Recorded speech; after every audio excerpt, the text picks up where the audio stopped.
Good morning. आज का अपना टॉपिक है इम्पोर्टेंस ऑफ बिजनेस इकोनॉमिक्स। क्योंकि एग्ज़ाम के पर्पज़ से हम देखते हैं तो एग्ज़ाम में इसी हेडिंग को दो अलग हेडिंग के नाम से भी जाना जाता है। जैसे कि बिजनेस की जो पॉलिसी मेकिंग है उसमें हमारे बिजनेस इकोनॉमिक्स का क्या रोल रहता है, या फिर बिजनेस की जो डिसीजन मेकिंग है उसमें हमारे इस सब्जेक्ट की क्या रोल प्ले करेगा।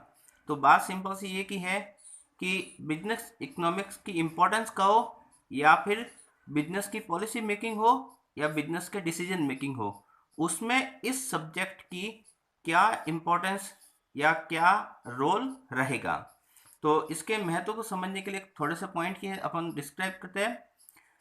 सबसे पहले देखते हैं अनिश्चितता और जोखिम को कम करने में सहायक। क्योंकि जैसा हम जानते हैं कि आज के टाइम में जैसे हम कोई बिजनेस रनिंग कर रहे हैं, उस बिजनेस को कई तरह के चैलेंज फेस करने पड़ते हैं। तो ऐसी स्थिति में ये जो हमारा बिजनेस इकोनॉमिक्स है ये क्या करेगा, न केवल उन चैलेंजेस को पहले से प्रिडिक्ट करेगा बल्कि उनका सॉल्यूशन भी फर्म को प्रोवाइड करेगा। तो अपना व्यावसायिक अर्थशास्त्र न केवल आने वाले जोखिम और अनिश्चितता का पहले से अनुमान लगाता है बल्कि उनको बेटर ढंग से निपटने के लिए अच्छी सी पॉलिसी मतलब मेकिंग में भी हेल्प करता है। तो इस प्रकार बिजनेस इकोनॉमिक्स की प्रिंसिपल की सहायता से या उनके सिद्धांतों की सहायता से हम व्यापार के या बिजनेस के अंदर आने वाली अनिश्चितता और जोखिम को काफ़ी हद तक कम कर सकते हैं।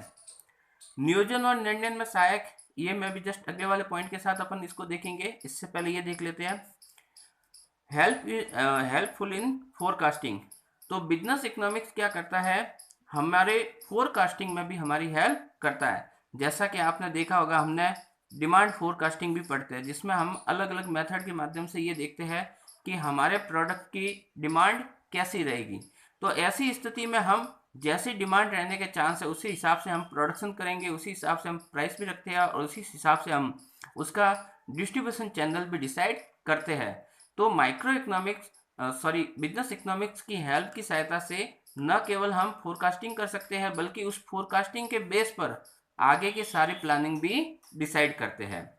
फिर है बिजनेस पॉलिसी है, उसके मेकिंग में भी ये हेल्पफुल रहता है। तो ये तो जाहिर सी बात है, जो भी हमारी फर्म है, जो भी हमारा बिजनेस है, उसको अपनी जो भी पॉलिसी मेकिंग करनी है उसके लिए उसको सबसे बेस्ट वाले ऑप्शन यूज करने होते हैं। और ऐसी स्थिति में उसको ये जो हमारी बिजनेस इकोनॉमिक्स है उसके सिद्धांतों की सहायता से ये काफ़ी अच्छी नीतियों का निर्माण कर सकता है, जिसकी सहायता से बिजनेस को बहुत अच्छी ग्रोथ मिल सके।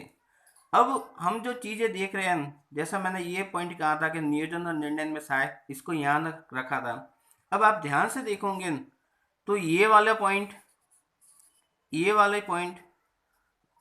कोऑर्डिनेशन वाले, कम्युनिकेशन वाले, कंट्रोलिंग वाले, ये सब के सब आप यदि अच्छे से ध्यान से आप उसको रिमाइंड करोगे तो ये अपने मैनेजमेंट के फंक्शन है। मतलब प्लानिंग, ऑर्गेनाइजेशन, कोऑर्डिनेशन, कम्युनिकेशन और कंट्रोलिंग। तो चूंकि हम इससे पहले जब इसका अपन ने मीनिंग डिस्कस किया था तब भी क्या कहा था कि ये हमारी एक इकोनॉमिक्स है।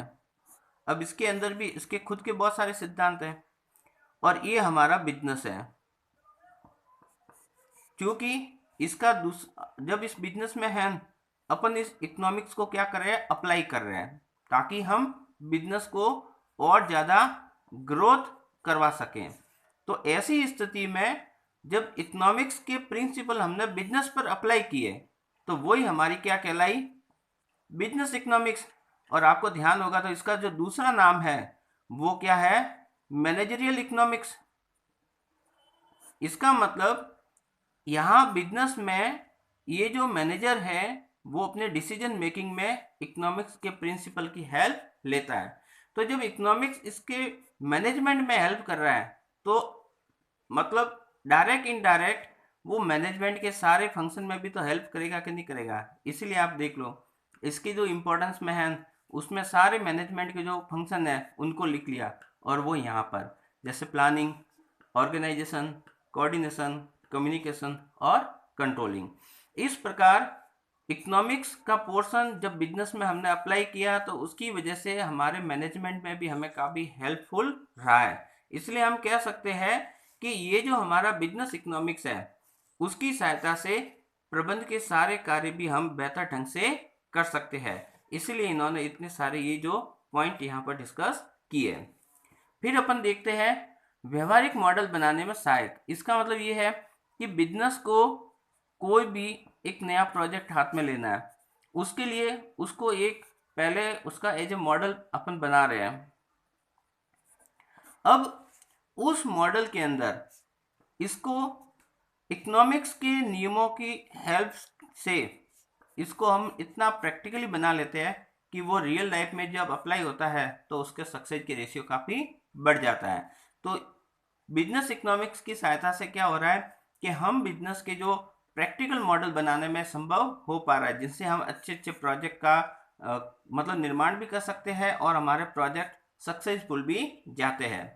फिर है एक्सटर्नल एनवायरनमेंट को समझने में भी ये काफ़ी हेल्पफुल रहता है।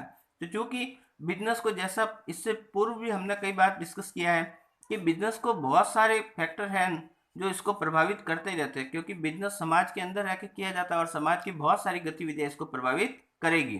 तो ऐसी स्थिति में ये सारे फैक्टर जो बिजनेस को प्रभावित कर रहे हैं उन चीज़ों को समझने में भी ये बिजनेस इकोनॉमिक्स हमारी काफ़ी हेल्प करता है। तो ये थोड़े से पॉइंट थे जिसमें हमने ये देखा था कि कैसे बिजनेस इकोनॉमिक्स हमारे बिजनेस को आगे प्रमोट करने में है या उसकी ग्रोथ में हेल्पफुल रहता है। Thank you.